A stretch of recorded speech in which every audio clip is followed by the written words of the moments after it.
venciendo a la muerte.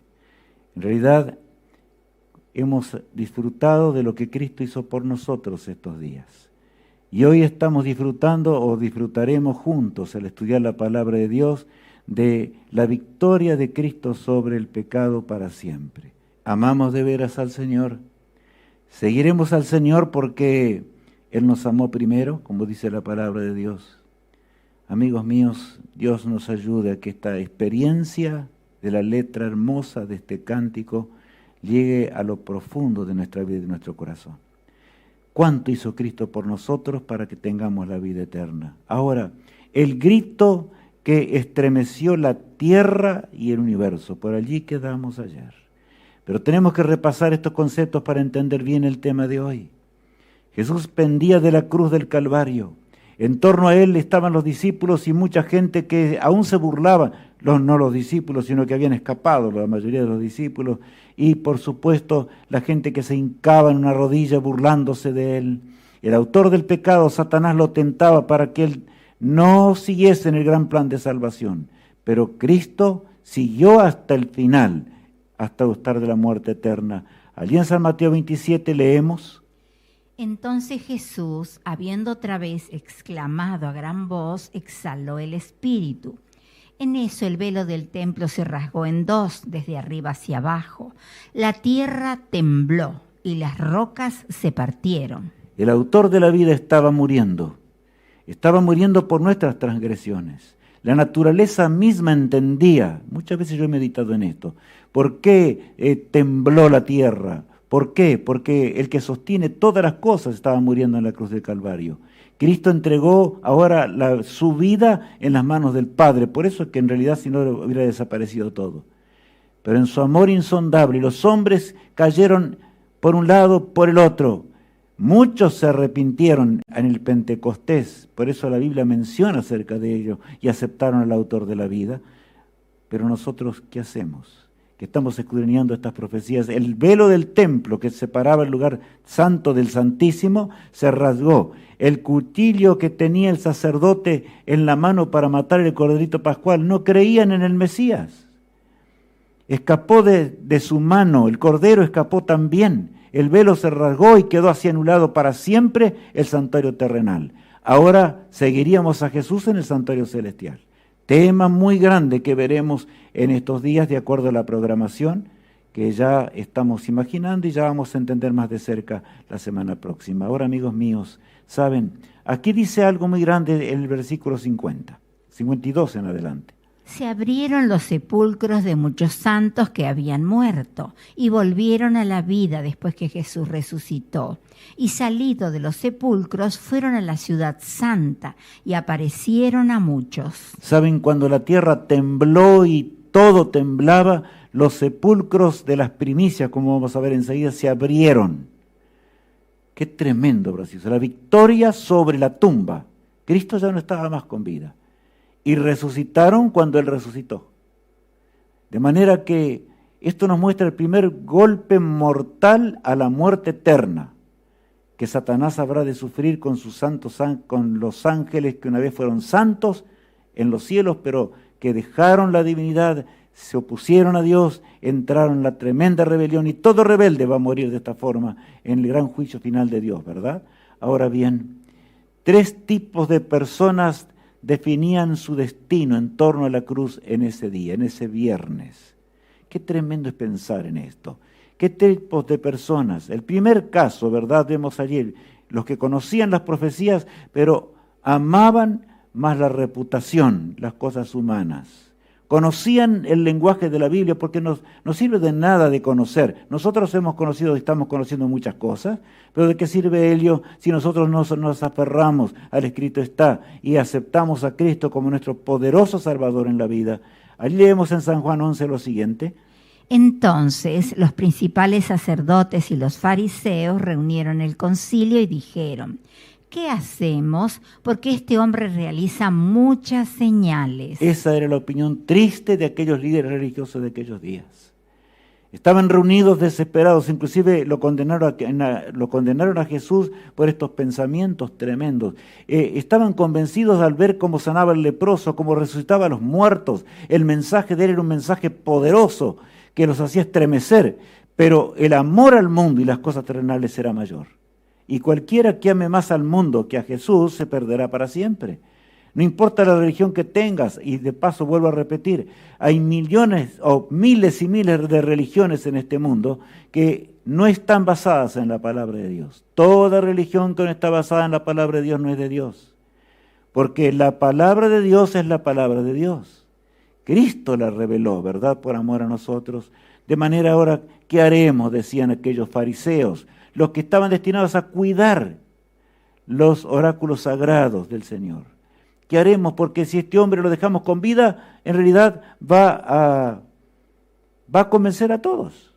De manera que decidieron matarlo, ¿verdad? De ahí miren lo que continúa diciendo. Si lo dejamos así, todos creerán en él, y vendrán los romanos y quitarán nuestro santuario y nuestra nación. ¿Qué conclusión? La del líder religioso mayor del sumo sacerdote. El siguiente pasaje. Entonces Caifás, que era el sumo sacerdote de aquel año, les dijo: vosotros no sabéis nada, ni os dais cuenta de que conviene que un hombre muera por el pueblo y no que toda la nación perezca. Qué razonamiento, ¿verdad? Inclusive hasta en ese detalle, aunque era perverso y todo lo demás, estaba cumpliendo una profecía. Es mejor que un hombre muera y toda la nación perezca. Claro, era mejor que un hombre muriera, si vamos a pensar bien, y el mundo pudiese ser salvo.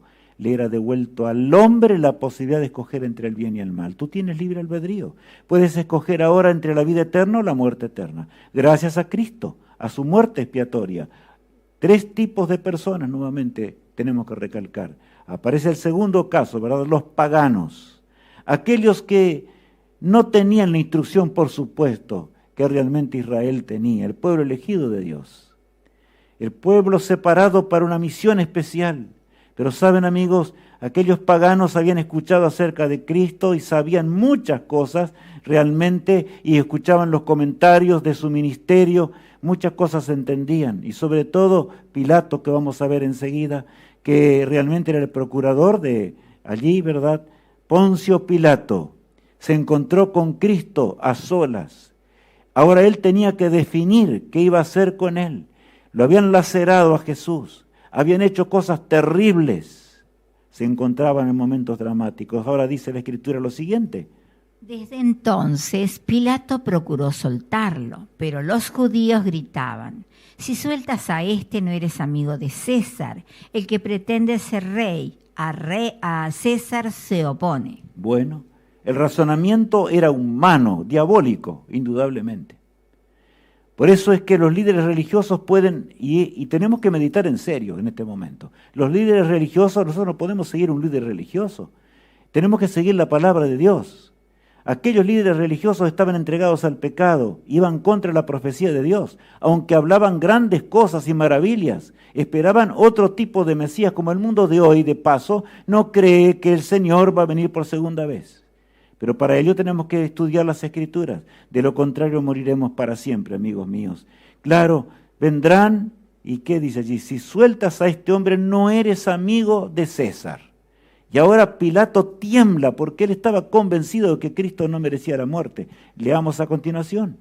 Pilato les dijo: entonces, ¿qué haré de Jesús llamado Cristo? Dijeron todos: sea crucificado. Pilato preguntó: ¿qué mal ha hecho?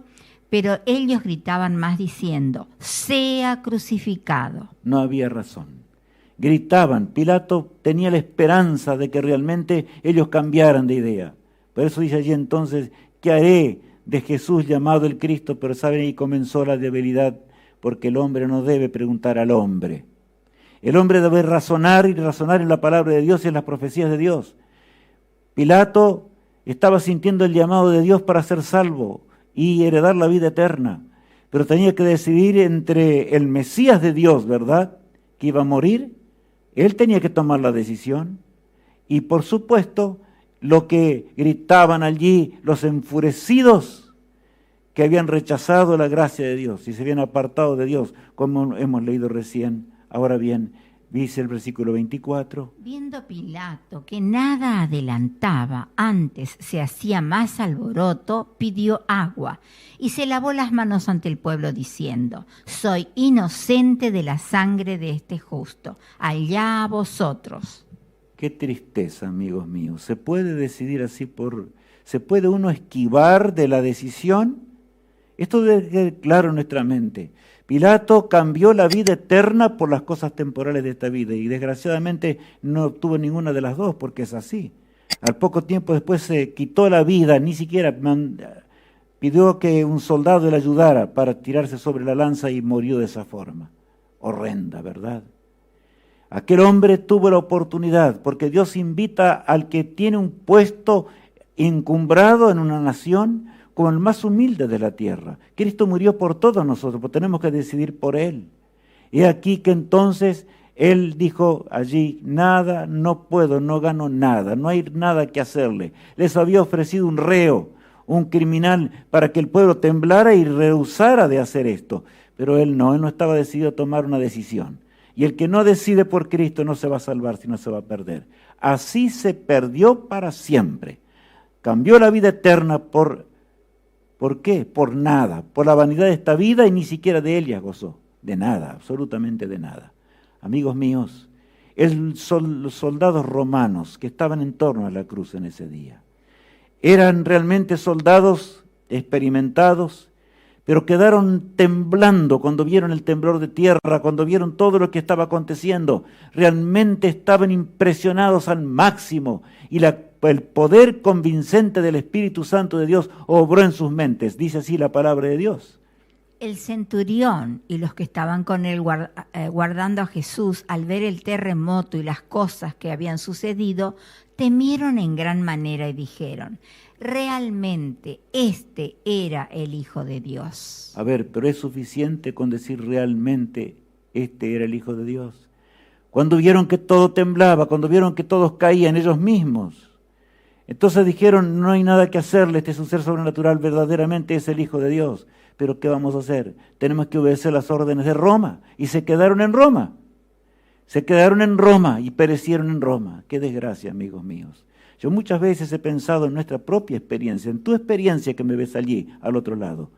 ¿Qué estamos haciendo? ¿Estamos de veras dispuestos a seguir a Jesús? ¿Estamos dispuestos a caminar junto a Él, pase lo que pasara en este mundo? El tercer tipo de seres que tenían que decidir en ese día, en el Gólgota cruel, mientras Cristo entregaba su vida en las manos del Padre, los sinceros, los que realmente eran sinceros aunque estaban equivocados, estaban engañados, pero Dios dio todo lo necesario para que ellos pudiesen entender la verdad. Tenían que entender esa verdad preciosa, lo que la profecía anunciaba, amigos míos. Y podemos ahora, ya voy a explicar este pasaje, leámoslo allí en Isaías 53. Y se dispuso con los impíos su sepultura, mas con los ricos fue en su muerte, aunque nunca hizo maldad, ni hubo engaño en su boca. Saben, Isaías 7 siglos antes de los acontecimientos, impresionado, por supuesto, guiado por el Espíritu de Dios, aquel que hablaba del paciente varón de dolores, aquel que habló de que leíamos días pasados, ¿verdad?, o estos días, en una forma maravillosa, acerca de cómo Dios predijo todo. Allí decía algo muy grande, y se dispuso con los impíos su sepultura. Y claro, Cristo estaba rodeado de sus discípulos que eran realmente extremadamente paupérrimos, no tenían propiedades, no tenían nada, eran humildes pescadores. Cristo, el autor de la vida, había caminado junto a ellos. Pero saben, la profecía decía con claridad que Cristo habría de ser sepultado entre los ricos. ¿Cómo se habría de cumplir la profecía? Pero Dios hasta en ese detalle hizo o lo dio para que ellos se convirtieran y para que nosotros hoy creamos y entendamos quién es Jesús. Ahora vayamos a leer. Un hombre bueno y justo, llamado José, miembro del consejo.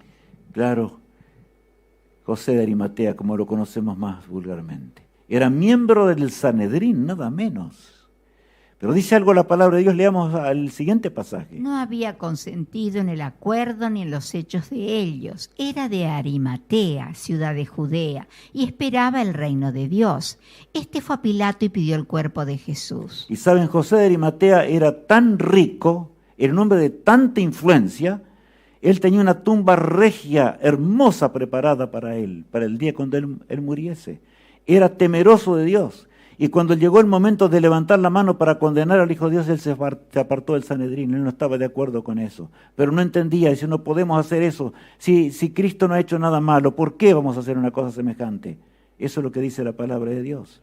Y saben, fue osadamente a Pilato y le dijo, dame el cuerpo para que yo lo entierre en mi propia tumba. Y Pilato, que era un hombre de fuerza y de poder, tambaleó. No podía decirle que no a este hombre. Y entonces le dio la autorización para que le entregasen el cuerpo de Cristo. Y Cristo fue sepultado en la tumba más rica y se cumplió así la profecía de Dios. Así son las cosas de Dios. ¿Cómo habremos de excusarnos en el día final? No podemos, ¿verdad? Allí Cristo inerte, sin vida, fue llevado por sus discípulos, por sus seres amados, colocado en aquella tumba de José de Arimatea. Y así estaba, ellos de la distancia le oraban, pero veían el cumplimiento aún de la profecía, que era lo único que podía consolarlos. ¿Cuántos se convirtieron aún al ver a Cristo muerto? Así son las cosas divinas, ¿verdad? Así se cumplió la profecía como vemos allí en la pantalla, ¿verdad? Por eso, ahora en Oseas, el profeta Oseas, que escribió muchos siglos antes de que Cristo viniese al mundo, el capítulo 6, el verso 2 agrega: Nos dará vida después de 2 días. En el tercer día nos resucitará y viviremos delante de Él. Qué notable ahora una cosita. Yo quiero recalcar algo. ¿Saben? Cuando allí dice la Biblia claramente, el profeta Oseas decía, va a resucitar el tercer día. Y de acuerdo al cómputo hebreo, fue así, él murió el viernes, ¿verdad? Primer día, cómputo inclusivo se llamaba. El sábado estuvo en la tumba y el primer día de la semana, allí resucitó. Se cumplió, textualmente. Y saben lo tremendo que también cuando él resucitó, las primicias de las cuales leíamos recién, ¿verdad? Muchos salieron de la tumba y se abrieron los sepulcros cuando él murió. Y cuando Cristo resucitó, venciendo a la muerte, salieron y aparecieron a muchos. ¡Qué tremendo! Cuando Pilato se encontró, cuando muchos líderes religiosos de aquellos días se encontraron con algunos de los profetas, la Biblia nos dice quiénes fueron. Eran las primicias que realmente la Biblia había anunciado a través de todo el tiempo, y ahora testificaron que tenían vida y tenían vida eterna, e irían con Cristo cuando Él ascendiese a los cielos. Y saben, amigos míos, por eso allí dice el versículo 19. Respondió Jesús y les dijo, destruid este templo y en 3 días lo levantaré. Él les había dicho con claridad esto. Allí en San Juan capítulo 2, ¿verdad? De verso 19 dice, destruir este templo. Y ellos lo interpretaron para cualquier lado. Creían que se refería al templo que estaba allí. No. Él hablaba de su propio cuerpo. Destruir este cuerpo, pero en 3 días lo levantaré. Estaba hablándoles del cumplimiento de la profecía para que aún ahí llegasen a entender y creer y aceptar las cosas de Dios. En el libro de Oseas, el capítulo 6, el versículo 3, leemos lo siguiente. Y conoceremos y proseguiremos en conocer a Jehová. Allí hay una promesa en primer lugar, y conoceremos y proseguiremos en conocer a Jehová. Esa es la vida maravillosa que Cristo nos ofrece. La vida eterna que el Señor nos ofrece es el conocimiento de Jehová de los ejércitos, de la divinidad en su plenitud. Cerca de Dios no hay muerte, amigos míos. Dios no nos creó para que muramos. Y aún el Señor hace una promesa, o sea, el profeta Oseas hacía ya una promesa, es una profecía también, ¿verdad? Y conoceremos y proseguiremos, porque así fue con los verdaderos cristianos que se convirtieron al cristianismo, y si nosotros hoy nos convertimos de corazón, también se cumple en nosotros esta profecía. Leamos. Como el alba está dispuesta a su salida y vendrá a nosotros como la lluvia tardía y temprana a la tierra. Ya el profeta Oseas ha hablado de la tremenda promesa. Dios habrá de obrar poderosamente, estaba diciendo, y muchos habrán de aceptar al Mesías de Dios. Y fue así cuando 3.000, el apóstol Pedro predicaba y 3.000 se convirtieron en un solo día. Y después 5.000 se convirtieron también y así podemos seguir. Tanto de tal extremo que en una generación llegó al mundo conocido las nuevas de un Cristo resucitado. La profecía de Joel y también tiene su proyección hasta nuestros días porque dice allí la lluvia temprana que ocurrió en el Pentecostés cuando el Espíritu Santo descendió y la lluvia tardía que va a descender sobre los hijos de Dios fieles para terminar con la obra y Cristo vendrá cuando Él regrese, ¿verdad? ¿Saben ahora? El Señor estuvo 40 días con ellos. Les dio las últimas instrucciones cómo debían ahora avanzar. De manera que la mente de los discípulos ahora se concentró totalmente en la vida eterna. Ya perdieron hasta el último vestigio de lo que era la muerte. Ya no amaban ni sus propios cuerpos. Estaban decididos a predicar el Evangelio con el poder del Espíritu Santo. Estaban decididos a avanzar de cualquier forma y de cualquier manera. El Mesías de Dios había resucitado. El Mesías de Dios ahora les daría la vida y la vida eterna. Yo te pregunto, ¿estás tú realmente creyendo esto? ¿Qué han significado estos días para ti? ¿Qué significan para mí? ¿He aceptado profundamente al autor de la vida? Después de que Cristo estuvo 40 días dándoles instrucciones a esos discípulos que Él amaba mucho. Les habló, por supuesto, ya les había hablado antes, pero ellos no entendían demasiado, que Él ahora tendría que ausentarse, ir a los cielos, interceder en el santuario celestial donde Satanás pecó, para limpiarlo de toda inmundicia de pecado, ¿verdad? Y entonces, al fin del tiempo, cuando la profecía lo indicara, el Señor vendría para buscarnos y llevarnos a un hogar. Llegó ese día, el número 40, y Cristo se dirigió con los discípulos hasta el monte, como dice la palabra de Dios. Y lentamente, como vemos allí en la pantalla, Cristo comenzó a ascender hacia los cielos y los discípulos miraban esa nube de ángeles que escoltaba al autor de la vida, que ascendía más y más. ¿Sabes, amigo? Cuando repentinamente 2 ángeles poderosos de Dios descienden, los ángeles estaban ansiosos de llegar pronto a la eternidad, al cielo, a acompañar a Cristo a las puertas eternas. Sin embargo, no podía ser mayor porque el que ama a Jesús ama en primer lugar a sus semejantes, ¿verdad? Y descendieron de la nube de ángeles ahora para consolar a los discípulos que miraban hacia lo alto y hacia el cielo y les hicieron esta promesa. Leamos en Hechos 1, el verso 10 y 11. Y estando ellos con los ojos puestos en el cielo, entre tanto que él se iba, he aquí se pusieron junto a ellos 2 varones con vestiduras blancas, los cuales también les dijeron: varones Galileos, ¿por qué estáis mirando al cielo? Este mismo Jesús, que ha sido tomado de vosotros al cielo, así vendrá como le habéis visto ir al cielo. En pocas palabras recalcan la promesa del autor de la vida. ¿Y de qué valdría? Eso es lo terrible. Muchas veces yo escucho religiosos que hablan de Jesús y llegan hasta la tumba y su resurrección, pero allí entra la nebulosa en sus mentes. No entienden más nada. Amigos míos, así como Cristo vino por primera vez para morir por nuestros pecados, vendrá por segunda vez. Y vendrá para terminar con el pecado y vendrá para buscarnos. Y vendrá en la forma que habéis visto ir al cielo, como los ángeles le dijeron allí a los discípulos. De manera que vendrá visiblemente por todo, escoltado por millones de ángeles. Cuando el autor de la vida regrese, qué día tremendo, allí la tierra temblará. La naturaleza estará convulsionada, por supuesto, pero el autor de la vida protegerá y resucitará todo su pueblo. Desde Adán, el primer hombre, hasta el último que sea fiel. ¿No quieres participar de esa resurrección? En esto consiste la victoria sobre la muerte, la victoria que Cristo nos da y nos entregó por su gracia infinita. Sí, amigos míos, Por eso es grande el Evangelio. Evangelio significa las buenas noticias. ¿Puede haber una noticia mayor que esta? Tú que estás sufriendo una pandemia, tal vez por la pérdida de un ser amado, y por qué no, por supuesto, no llorar. Es natural llorar, pero no debes llorar con desesperación. Si de veras entiendes ahora y aceptas a Cristo de corazón, porque a ti también se invita como Pilato fue invitado, ¿qué harás? ¿Vas a decidir por la muerte o por la vida eterna? ¿Qué haremos con Jesús? ¿Qué haremos con Jesús llamado el Cristo? Pilato se preguntaba y desgraciadamente se volcó a las cosas temporales. No hagamos esto, amigos.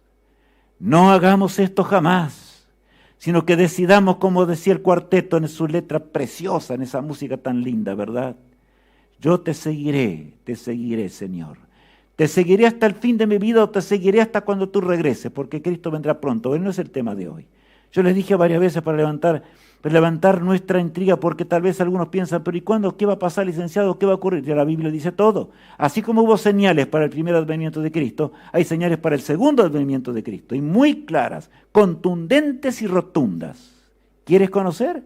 Lo veremos en el seminario. Será de veras maravilloso. Ahora bien, por eso en Apocalipsis capítulo 3, el verso 21, Juan estaba en Patmos, ahora a causa de la palabra de Dios. El evangelio eterno de la resurrección de Cristo estaba predicando con todo el poder, y los romanos en furia atroz lo llevaron, no lo pudieron matar en una caldera de aceite hirviente, lo llevaron a la isla solitaria, isla de Patmos, de 6x8, rocosa, no había nada allí que pudiese mantener la vida. Bueno, ahora te vas a morir, dijeron, pero saben, el Señor lo cuidó, porque es así nuestro Padre Celestial. Él tenía una misión que dar todavía y tenía que recibir la gran revelación del Apocalipsis. Y San Juan recibió esa gran revelación del Apocalipsis en ese día. Y saben, termina en una forma impresionante. Allí en el capítulo 3, el verso 21, es notable, es realmente esto maravilloso, porque esa visión él la recibió en un día sábado. Y bueno, nos ayuda a pensar mejor en el día de hoy qué más auténtico podemos hacer la resurrección de Jesús, la victoria enorme sobre el pecado. Recordar a Juan cuando él ve el texto que vamos a leer a continuación, la promesa de Jesús. He aquí, yo estoy a la puerta y llamo. Si alguno oye mi voz y abre la puerta, entraré a él y cenaré con él y él conmigo. ¿Qué texto es este, verdad? Cristo mismo estaba hablando a Juan allí. Su ángel le ayudaba, ya sabemos, ¿verdad? En cuanto al Apocalipsis. He aquí, yo estoy a la puerta y llamo. Es una puerta que los pintores han pintado mucho, que tiene solamente una forma de abrir, del lado de adentro. De manera que implica la puerta de nuestro corazón. ¿Quién tiene que abrir la puerta del corazón? Solo yo. Si tengo el libre albedrío, yo tengo el libre albedrío. Cristo lo ganó por mí en la cruz del Calvario. Yo debo decidir por Jesús. Debo decidir por la vida eterna. ¿O puede haber algo que valga más que la vida eterna? En un mundo perfecto, donde no habrá más dolor, ni sufrimiento, ni tristezas, ¿sí? Todo esto pasará para siempre. Dios lo va a destruir para siempre, pero sabes, el texto comienza diciendo, y aquí yo estoy a la puerta y llamo. Si alguno oyere mi voz, ¿escuchas la voz de Él? Y abriere la puerta. Y está hablando aquí de una gran cena, ¿verdad? Que se llevará a cabo en los cielos cuando Él nos dé la bienvenida a la patria celestial. En el versículo 21 agrega lo siguiente. Al que venciere, le daré que se siente conmigo en mi trono, así como yo he vencido y me he sentado con mi Padre en su trono. Son dos textos íntimamente relacionados. Uno habla de abrir la puerta y el otro habla de la promesa también, ¿verdad? El texto anterior también habla de la promesa que Él cenará con nosotros, dice. Se despedía ahora, el Señor se había despedido no hacía tanto tiempo de sus discípulos. Ahora, al que venciere le daré que se siente conmigo en mi trono.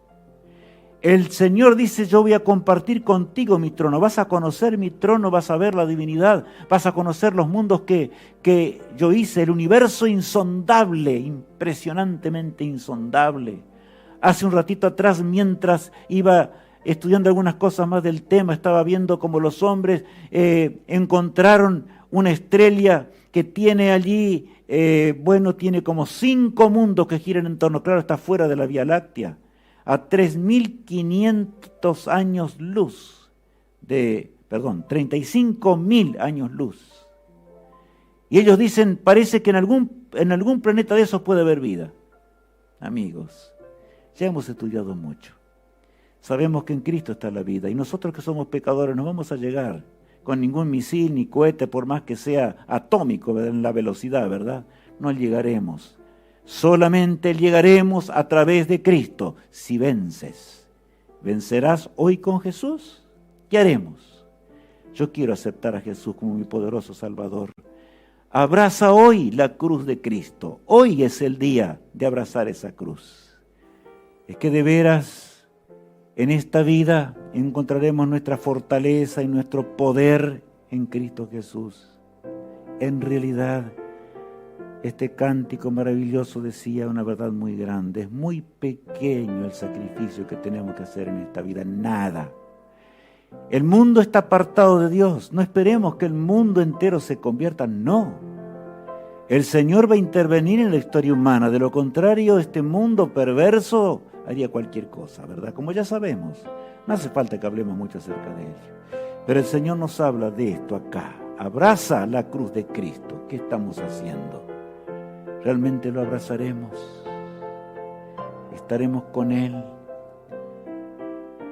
el resto de nuestros días, los días de vida que Dios nos da, o hasta cuando Cristo regrese? Te invito a aceptar a Jesús como nunca antes, mi amigos. No cambies esa decisión, porque de lo contrario no vamos a encontrarnos nunca más. Solamente nos hemos visto a través del programa. ¿Y de qué sirve eso?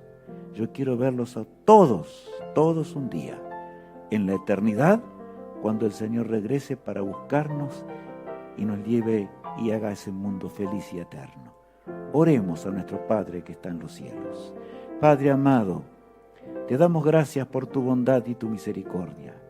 Gracias porque tú nos amas tanto y diste tu vida para que nosotros podamos triunfar y resucitaste por nosotros, Señor. Todo lo arriesgaste en la cruz.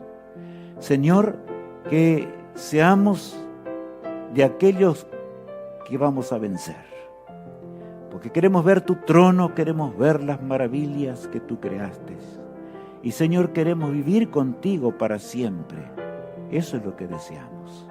Por eso acude a nuestro lado, bendice a cada persona en diferentes partes que esté viendo este programa y ayúdanos para que juntos podamos prepararnos para el día glorioso cuando Cristo regrese. Lo pedimos en el precioso nombre de Jesús nuestro Salvador. Amén.